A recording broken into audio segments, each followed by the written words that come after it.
Students, welcome back to Brainier academy. अस्सलाम वालेकुम। कैसे हैं आप सब लोग? I hope you all are fine. आज हम जो टॉपिक स्टार्ट कर रहे हैं वो हमारा कंटिन्यू में चल रहा है। टॉपिक इंपॉर्टेंस ऑफ वाटर की थर्ड हेडिंग पढ़ रहे हैं हम। Third characteristic, heat of vaporisation, the amount of heat required to change liquid state of water to vapour state is called heat of vaporisation. अगर हमें पानी की लिक्विड स्टेट से उसको वेपर स्टेट में करना है तो जो अमाउंट ऑफ हीट लगेगी उसको हम हीट ऑफ वेपराइजेशन कहते हैं। Greater the heat of vaporisation higher will be the chance of stability in state और वाइस वर्सा। यानी कि जितनी ज्यादा हीट ऑफ वेपराइजेशन होगी उतने ज्यादा चांसेस हैं। जितनी ज्यादा हीट ऑफ वेपराइजेशन होती है बेटा उतने ज्यादा चांसेस होते हैं in the state of stability. मतलब जितनी ज़्यादा हीट ऑफ वेपराइजेशन होगी तो हमारे जो सेल्यूलर एक्टिविटीज़ है, हमारा जो बॉडी का स्टेबलाइजमेंट है वो स्टेबल रहेगा, हमारी बॉडी की स्टेट में स्टेबिलिटी रहेगी। और इसी तरह अगर हीट ऑफ वेपराइजेशन कम होगी तो स्टेबिलिटी भी हमारी बॉडी की कम हो जाएगी। मैंने जैसे अभी बताया था ना बेटा, आप लोगों को मैंने अभी अभी एक एग्जाम्पल दी थी। क्या दी थी? लास्ट वीडियो में मैंने एक चीज़ बताई थी जिसमें हमने स्पेसिफिक हीट कैपेसिटी को डिस्कस किया है। उसमें हमने क्या बताया था कि हमारे पास क्या होता है कि एक्टिविटी हो रही है बट पानी की हाई हीट वेपराइजेशन है। यानी कि पानी इतनी जल्दी, वो हाई हीट स्पेसिफिक कैपेसिटी थी कि उसका 1 ग्राम 1 डिग्री सेल्सियस टेम्परेचर 1 ग्राम का चेंज करना है, 1 डिग्री सेल्सियस से बढ़ाना है उसको। अब हीट ऑफ वेपराइजेशन क्या है? अब पानी जैसे हमारी बॉडी में मौजूद है और वो काम कर रहा है। अगर पानी के अंदर डिफरेंट रिएक्शंस परफॉर्म हो रहे हैं, अगर पानी के अंदर बॉडी के अंदर डिफरेंट रिएक्शंस परफॉर्म हो रहे होते हैं, इसकी वजह से बहुत सारी हीट एनर्जी आ रही होती है। अब वो जो सारी हीट एनर्जी रिलीज हो रही होती है तो बेटा होता क्या है, अगर पानी का जो हीट ऑफ वेपराइजेशन है वो कम होता, यानी कि कम ही टेम्परेचर में पानी जल्दी से ही वेपर्स में बन जाता, तो होता क्या कि थोड़ी सी हीट उसको मिलती तो फौरन से हमारा पानी भाप में बन जाता और हमारी सारी जो सेल्यूलर एक्टिविटीज है वो इरप्ट हो जाती, हमारी बॉडी का मैकेनिज्म बिगड़ जाता। सही बात है। अब ये होता, तो यहाँ पर यही बात की गई है कि जितनी ज़्यादा हीट ऑफ वेपराइजेशन है उतने चांसेस स्टेबिलिटी के ज़्यादा है, और जितनी कम हीट ऑफ वेपराइजेशन होगी ना, कि मतलब अगर बहुत जल्दी पानी गर्म हो जाएगा तो स्टेबिलिटी के चांसेस भी उतने ही कम हो जाएंगे। सही है बेटा। अब water is very high heat of vaporisation, जो कि कितनी है 574 kilo calories per kilograms. Therefore, water requires to absorb high heat to change temperature, liquid to vapor. ठीक है।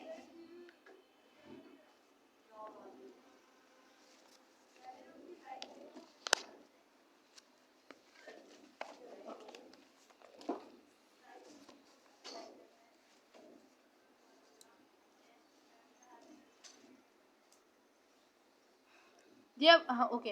एडवांटेजेस क्या है इस बात के कि it gives stability to water molecules and its state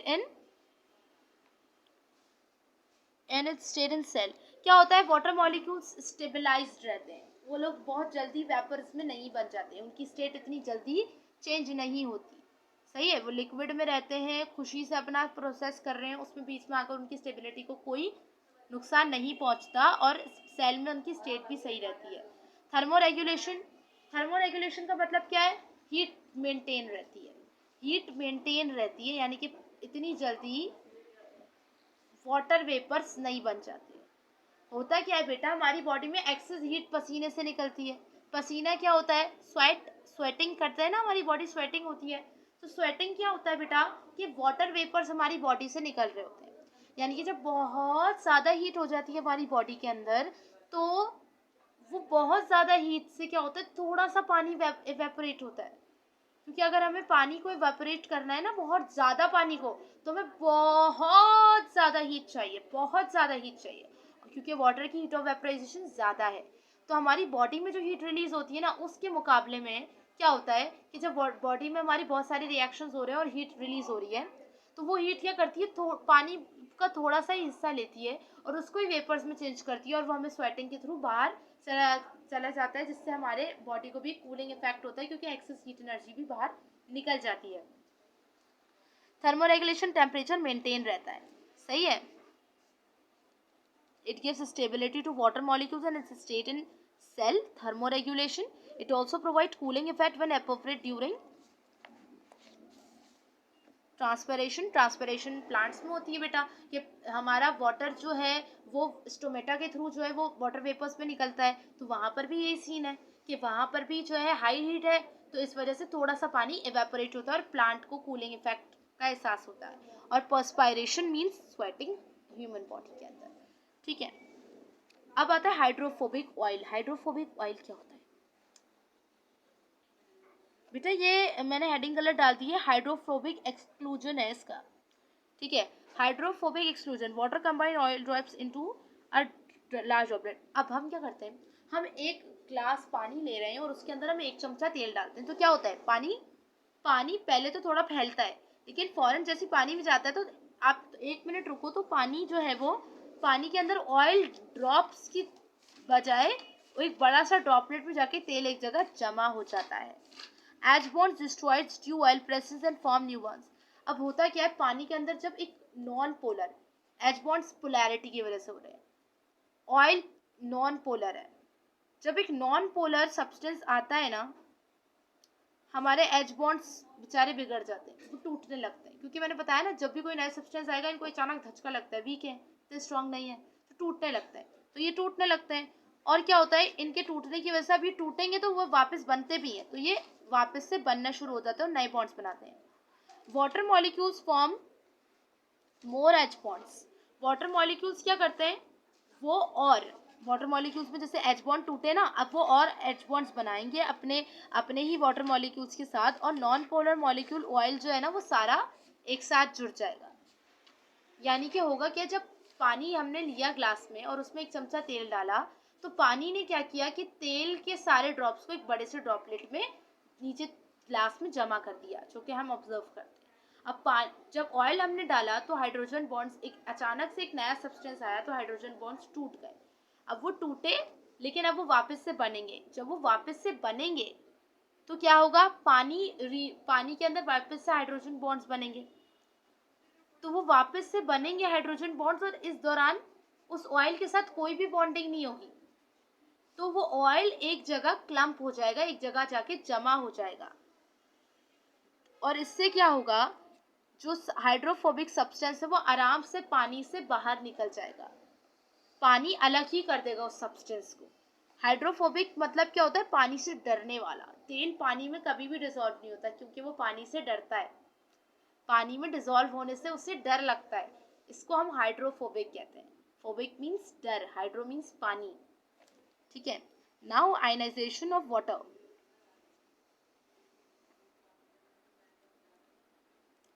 water ionise into H+ and OH negative. Water जो है जब हम उसे आयनाइज करते हैं तो उसमें से एक H+ आयन निकलता है और एक OH नेगेटिव आयन निकलता है। This reaction is reversible.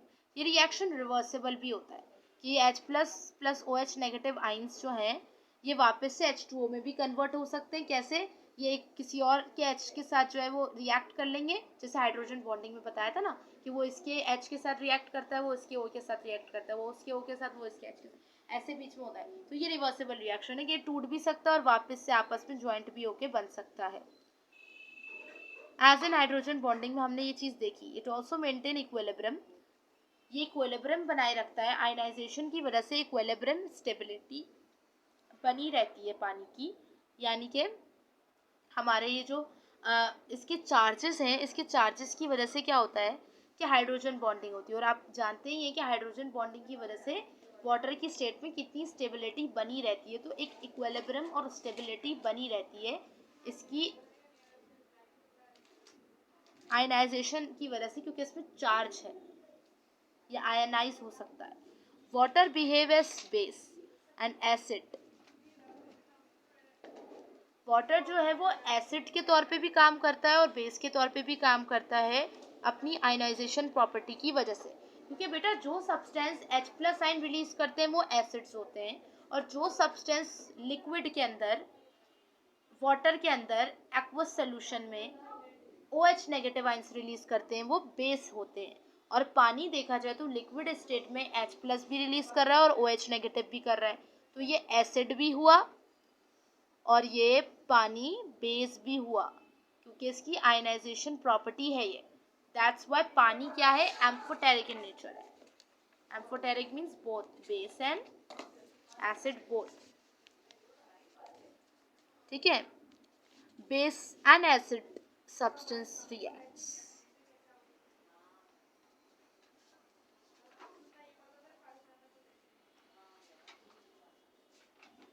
ठीक है, बेस एंड एसिड, दोनों बेस एंड एसिड। आप सब्सटेंस रिएक्ट वाले पॉइंट को छोड़ो, इसको नहीं देखो इतना, ये याद रखो पानी एम्फोटेरिक इन नेचर में है। अब because okay it maintains pH for, ये वाली बात मैं आपको बता चुकी हूँ, उसने रिपीट करी, it maintains pH for enzymatic activities in cells and organs. अब होता क्या है, क्योंकि पानी जो है वो एसिड के तौर पे भी एक्ट करता है और बेस के तौर पे भी एक्ट करता है, तो ना तो ये ज़्यादा एसिडिक है ना तो ये ज़्यादा बेसिक है, इसका पीएच लेवल मेंटेन होता है। तो इसका एक पीएच लेवल ना तो ज़्यादा एसिडिक होता है ना तो ज़्यादा बेसिक होता है, इस वजह से इसका पीएच एंजाइमेटिक एक्टिविटीज़ के लिए मेंटेन रहता है। सेल्स और ऑर्गन्स में क्या होता है, हमारा पीएच, एंजाइम्स को ना पीएच, टेम्परेचर, सबस्ट्रेट वगैरह सब देखना पड़ता है। पीएच क्या होता है कि ना तो ज़्यादा एसिडिक हो सब्सटेंस ना ज़्यादा बेसिक हो, तो पानी जो है वो ना ज़्यादा एसिडिक है ना बेसिक है, जिसकी वजह से एंजाइमेटिक एक्टिविटीज़ आराम से हो जाती है, ना एसिडिटी होती है ना बेसिडिटी होती है ज़्यादा, ठीक है। एंजाइमेटिक पीएच इसकी वजह से, पानी की इस क्वालिटी की वजह से, आयनाइजेशन की वजह से, क्योंकि इसके अंदर बहुत प्रॉपर्टीज़ है, एम्फोटेरिक नेचर है, तो इस वजह से इसका पीएच जो है वो नॉर्मल रहता है, और वो पानी का पीएच इस वजह से स्टेबलाइज रहता है और एंजाइमेटिक एक्टिविटीज़ आराम से हो जाती है। अब बफर, अब ये बफर के तौर पे एक्ट करता है। बफर क्या होता है, it also acts as an buffer.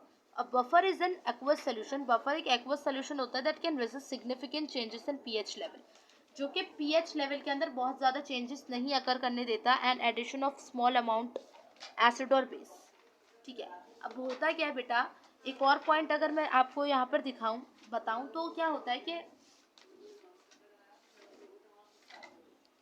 मैंने बताया ना पीएच लेवल को मेंटेन करके रखता है, तो कैसे मेंटेन करके रखता है, होता क्या है कि जब हमारी बॉडी के अंदर हमने जैसे कोई एसिडिक सब्सटेंस खाया, जैसे चिप्स खाया उसमें एसिड्स होता है, कोई बेसिक सब्सटेंस खा लिया जिसमें बेस मौजूद है, तो होता क्या है, अगर हम बफर क्या है, बफर क्वालिटी क्या होती है कि अगर पानी के अंदर थोड़ा सा भी एसिड या थोड़ा सा भी बेस डाला जाए तो एकदम उसका पीएच चेंज नहीं होता, एकदम उसका पीएच चेंज नहीं होता। पानी के अंदर अगर मैंने थोड़ा सा एसिड आ गया तो एकदम उसका पीएच चेंज नहीं हो जाएगा, और अगर थोड़ा सा बेस डल गया तो उसका एकदम पीएच चेंज नहीं हो जाएगा। तो इसकी क्वालिटी बफर वाली भी है कि ये एकदम से पीएच चेंज नहीं करता, जिसकी वजह से पीएच लेवल भी मेंटेन रहता है। अब अगर पीएच 7 से कम होती है तो बेटा एसिडिक होता है सब्सटेंस, पीएच 7 से ज़्यादा होती है तो सब्सटेंस बेसिक होता है। तो पीएच जो एक मेजर है कि सब्सटेंस कितना एसिडिक होता है और कितना बेसिक। तो अगर आप लोग को सवाल कब से आ रहा था ना कि पीएच क्या होता है, पीएच क्या होता है, तो पीएच क्या है, हम मेजर करते हैं कि कोई भी सब्सटेंस कितना एसिडिक और कितना बेसिक है।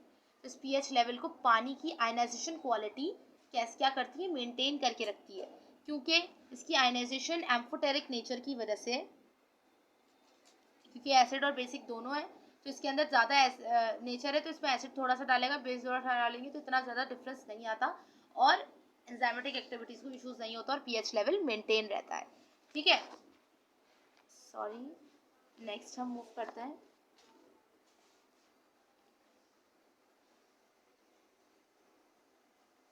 ओके, पहुंच चुके हैं हम अपनी बिल्कुल वेरी लास्ट हेडिंग पे, एनोमलस बिहेवियर ऑफ वाटर। यार ये तो बचपन से पढ़ते आ रहे हैं हम लोग, बचपन से पढ़ते आ रहे हैं, क्लास 9 से पढ़ते आ रहे हैं हम लोग एनोमलस बिहेवियर ऑफ वाटर, और यही वो टॉपिक है जहाँ पे सारे बच्चों को ना एक कॉन्सेप्ट क्लियरेंस में प्रॉब्लम हो जाती है कि ये क्या है, ये कुछ अलग है टॉपिक ये। तो आओ आज इसको हम क्लियर कर लेते हैं टॉपिक को, ये होता क्या है। तो एनोमलस बिहेवियर ऑफ वाटर होता क्या है, एनोमलस का मतलब होता है अनयूजुअल, ठीक है। तो पानी क्या करता है, 0 डिग्री से 4 डिग्री सेल्सियस के दौरान, देखो 0 डिग्री से 4 डिग्री सेल्सियस के दौरान पानी अनयूजुअल बिहेवियर शो करता है, 0 से 4 के दरमियान, 5, 6, 7 पे नहीं करेगा, माइनस पे नहीं करेगा, लेकिन 0 से 4 पर कुछ अनयूजुअल, जो कि ऐसा होता नहीं है बट पानी करता है ऐसा show, usually according to law of contraction and expansion. आमतौर पर अगर बात की जाए तो according to law of contraction and expansion, matter क्या करता है, कोई भी मैटर हो सकता है, जब लो टेम्परेचर आता है तो चीज़ सिकुड़ जाती है, कॉन्ट्रैक्ट करती है, और जब हाई टेम्परेचर आता है तो चीज़ एक्सपेंड हो जाती है। याद है हमने लीनियर एक्सपेंशन पढ़ा था कि जैम का ढक्कन फंस गया था, हमने बोला मम्मा जैम का डब्बा खुल नहीं रहा, मम्मा ने सीधा गर्म पानी में उसे रखा और ढक्कन ढीला हो गया। तो जैसे हीट मिलती है मैटर को तो वो एक्सपैंड हो जाता है, और जैसी ठंडक मिलेगी तो वो सिकुड़ जाता है। तो कॉन्ट्रैक्ट पे, लो टेम्परेचर पे कॉन्ट्रैक्ट, हाई टेम्परेचर पे एक्सपैंड, ये पढ़ा है हमने। अब पानी इस चीज़ को फॉलो नहीं करता।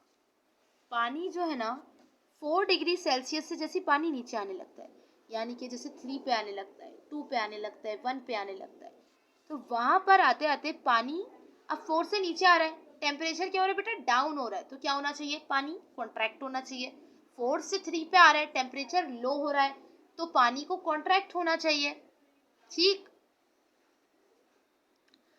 लेकिन होता क्या है कि पानी एक्सपेंड हो रहा है, और इससे क्या होता है, पानी जब एक्सपेंड हो रहा है तो उसकी डेंसिटी घट रही है। अब में इसकी डेंसिटी क्या होती है बेटा, डेंसिटी होती है किसी भी चीज़ की हैवीनेस। कोई भी सब्सटेंस, कोई भी लिक्विड सब्सटेंस कितना हैवी है, या कोई भी सब्सटेंस कितना हैवी है, solid liquid whether it is, कितना हैवी है, उसकी हैवीनेस जो है वो डेंसिटी कहलाती है। अब डेंसिटी को हम पी से शो करते हैं और इसका है एम अपॉन वॉल्यूम, इसका फॉर्मूला होता है M upon volume, mass upon volume. तो अब देखो जैसे अगर वॉल्यूम बढ़ेगा तो डेंसिटी घटेगी, क्योंकि ये इनवर्सली प्रोपोर्शनल है।